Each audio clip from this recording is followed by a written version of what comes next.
Hello guys നമ്മളെ പാവം ദീപക് കുയിലുമായി, വില്ലത്തി ഷംജിത ജയിലിലുമായി.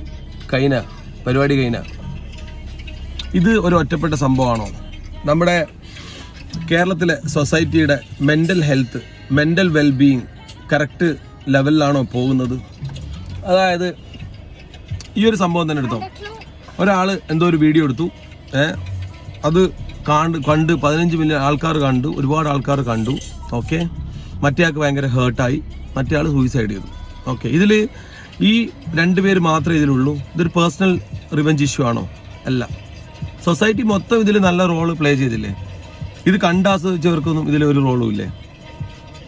ഈ മെൻ്റൽ വെൽബീയിങ് അല്ലെങ്കിൽ ഒരു ആളുടെ മെൻ്റൽ ഹെൽത്ത്, ആളുകൾ കൂടിയിട്ടാണല്ലോ സൊസൈറ്റി ആകുന്നത്. അപ്പോൾ സൊസൈറ്റിയുടെ മെൻ്റൽ ഹെൽത്ത്, മെൻ്റൽ വെൽബീയിങ്, ഇതിൽ ഗവൺമെൻറ്റിന് ഒരു റോളും ഇല്ലേ? മുക്കിന് ബാർ തുറന്നു കഴിഞ്ഞാൽ ആൾക്കാരുടെ മാനസിക ഉല്ലാസം കൂടുമോ? ജനങ്ങൾക്ക് സന്തോഷം നൽകുക അല്ലെങ്കിൽ അവരുടെ മനസ്സിൻ്റെ സന്തുലിതാവസ്ഥ നിലനിർത്തുക, ഒരു mental wellbeing, mental health coordinate ചെയ്യുക എന്നുള്ളത് നമ്മുടെ സിസ്റ്റം ഒരു പരാജയമല്ലേ? നമ്മൾ സ്കൂളുകളിൽ എന്തൊക്കെയാണ് കുട്ടികളെ പഠിപ്പിക്കുന്നത്? എവിടെയെങ്കിലും അവരുടെ മെൻ്റൽ വെൽബീയിങ്ങിനെ, മെൻ്റൽ ഹെൽത്ത് സ്ട്രോങ് ആയി കീപ്പ് ചെയ്യുക എന്നുള്ള ഒരു ഐഡിയ കൊടുക്കുന്നുണ്ടോ? ഇതിപ്പം പറയുന്നത് ഒരു ഒറ്റപ്പെട്ട സംഭവമാണെന്ന്. എവിടെ ഒറ്റപ്പെട്ട സംഭവം? കുറച്ച് മുന്നേ, ഒരു കൊല്ലമായിനോ, നമ്മുടെ കണ്ണൂരിൽ നിന്നൊരു രാഷ്ട്രീയ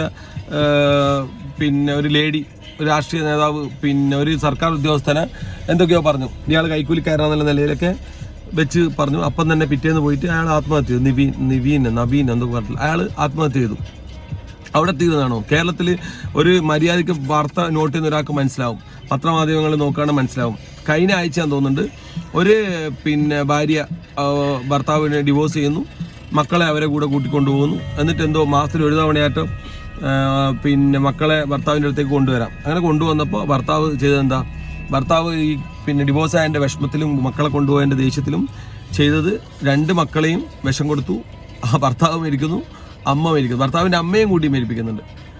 അപ്പോൾ ജസ്റ്റ് വേറൊരു വാർത്ത കേട്ടത് എന്താണെന്ന് വെച്ചാൽ, ഭർത്താവ് എന്തോ പറഞ്ഞെന്ന് പറഞ്ഞിട്ട് ഭാര്യൻ്റെ അമ്മയും 2 പേരും മരിച്ചു.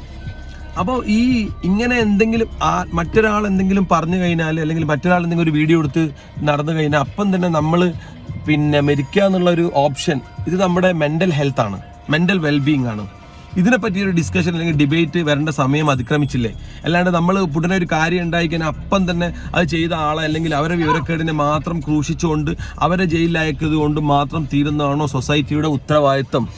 പ്രത്യേകിച്ചിട്ട് ഈ ഇൻസ്റ്റാഗ്രാം കോടതി എന്നൊക്കെ പറഞ്ഞു കഴിഞ്ഞാൽ എന്ത് നോൺസെൻസ് ആണ്, ടു ബി ഹോണസ്റ്റ്. അതായത് ഇൻസ്റ്റാഗ്രാം അല്ലെങ്കിൽ വേറൊരു പ്ലാറ്റ്ഫോം എന്ന് പറഞ്ഞാൽ അത് ജസ്റ്റ് ഒരു എൻ്റർടൈൻമെൻ്റ് ആണ്. അതിന് സമൂഹത്തോട് വലിയൊരു ഉത്തരവാദിത്വമൊന്നുമില്ല. അവർക്ക് അതിൽ ആൾക്കാർ കൂടുക, കൂടുതൽ ആൾക്കാർ വാച്ച് ചെയ്യുക, അല്ലെങ്കിൽ കൂടുതൽ ആൾക്കാർ വീഡിയോസ് ക്രിയേറ്റ് ചെയ്യുക, അതിൽ ആൾക്കാർ കാണുക, നേരം പോക്കാണത്. അല്ലെങ്കിൽ നോർമലായിട്ട് ഫുൾ ടൈം വർക്ക് ചെയ്തിരിക്കുന്ന, അല്ലെങ്കിൽ ജീവിതത്തിൽ ഒരുപാട് കാര്യങ്ങൾ ചെയ്യാനുള്ള ആൾക്കാരൊന്നും ഇതും കുത്തിപ്പിടിച്ചതും കണ്ടിരിക്കുന്ന ആൾക്കാരൊന്നുമല്ല. മനസ്സിലായില്ലേ? അപ്പോൾ നമ്മുടെ മെൻ്റൽ ഹെൽത്തിനെ കെയർ ചെയ്യുക, മെൻ്റൽ വെൽബീയിങ്ങിനെ പറ്റി ഗവൺമെൻറ് അവരുടെ റോൾ പ്ലേ ചെയ്തുകൊണ്ട് ഓരോ പഞ്ചായത്ത് തലത്തിലും അല്ലെങ്കിൽ ഓരോ മൈക്രോ യൂണിറ്റിലും ചെന്നുകൊണ്ട് ജനങ്ങളുടെ മെൻ്റൽ ഹെൽത്തിന്, മെൻ്റൽ വെൽബീയിങ്ങിന് വേണ്ടി എന്തൊക്കെ കാര്യങ്ങൾ ചെയ്യാം, അത് എന്ത് തന്നെ ആയിക്കോട്ടെ. അത് ചിലപ്പം ഓരോ ആൾക്കാരുടെ ആവശ്യങ്ങൾ വ്യത്യസ്തമായിരിക്കും. ചിലപ്പോൾ മസാജ് പാർലറായിരിക്കും വേണ്ടത്, ചിലപ്പോൾ സ്പാ സെൻറ്റേഴ്സ് ആയിരിക്കും, ചിലപ്പോൾ മെൻ്റൽ ഹെൽത്ത് കൊടുക്കുന്ന നമ്മുടെ കൗൺസിലിംഗ് സെൻറ്റേഴ്സ് ആയിരിക്കണം. ഓരോ സ്ഥലത്തും അടിസ്ഥാനമാക്കി അതിനെ ആർജവമാക്കാൻ, ഊർജിതമായി പ്രവർത്തിക്കാൻ വേണ്ട കാര്യങ്ങൾ ചെയ്യാമെന്നല്ലാതെ നമ്മൾ ഒരു കാര്യമുണ്ടായ ഉടനെ തന്നെ മറ്റുള്ള അതിൽ വില്ലനായി കാണുന്ന ആളെ അടിച്ചു കൊന്നിട്ട് ആൾക്കൂട്ട വിചാരണയുടെ മറ്റൊരു വെർഷനല്ലേ നമ്മൾ ഇപ്പം കണ്ടിരിക്കുന്ന ഈ സാധനം. ഇതോടുകൂടി തീരുന്നതാണോ ഈ പ്രശ്നം? നമ്മളൊരു പ്രശ്നത്തെ പൊതുവെ ആയിട്ട് ഡീൽ ചെയ്യുമ്പോഴാണ് സൊസൈറ്റി അതിൻ്റെ ഉത്തരവാദിത്വം കാണിക്കുന്നത്. അല്ലാതെ ഒരു വിഷയം ഉണ്ടായിക്കഴിഞ്ഞാൽ അപ്പം തന്നെ അവൻ മാത്രമാണ് അതിൽ പ്രതി എന്ന് പറഞ്ഞിട്ട് തീർക്കലില്ലല്ലോ ആ വിഷയം. അത് ഓക്കെ, ഒരു ക്രിമിനൽ കേസിലാണെങ്കിൽ അത് ഓക്കെ. ഒരാളെ അടിച്ചു കൊന്നു, അപ്പം തന്നെ മറ്റവനെ അത് അടിച്ചു കൊല്ലാനും പാടില്ല. അപ്പോൾ ആ ഒരു മെൻറ്റാലിറ്റിയാണ് ഇപ്പോൾ ഇവിടെ കണ്ടുവരുന്നത്. We have to debate on this.